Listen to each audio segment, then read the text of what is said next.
Salut, c'est François. On se retrouve pour une bien triste nouvelle. Et oui, je me recoiffe un peu parce que j'ai toujours un épi qui traîne. Diana Rigg est morte. Diana Rigg, c'est une des femmes de Patrick Macnee dans Chapeau melon et bottes de cuir.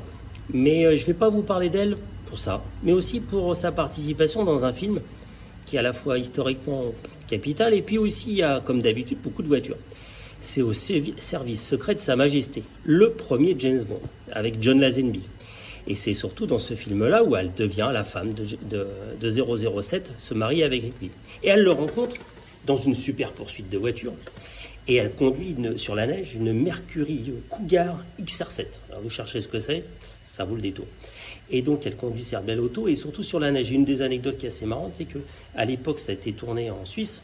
Et le temps était tellement clément qu'ils étaient obligés d'arroser toute la journée et toute la nuit pour qu'il y ait encore un peu de glace, pour que la voiture glisse un peu et qu'il y ait de la glace sur les routes. Et donc ils se rencontrent comme ça par une belle poursuite. Et puis la scène finale, l'histoire finale, ils se marient et ils partent dans la Aston Martin DBS du beau James. Et elle est tuée dans cette belle auto, ce qui est quand même un début en auto et une fin en auto. En tout cas, elle avait un charme assez exceptionnel.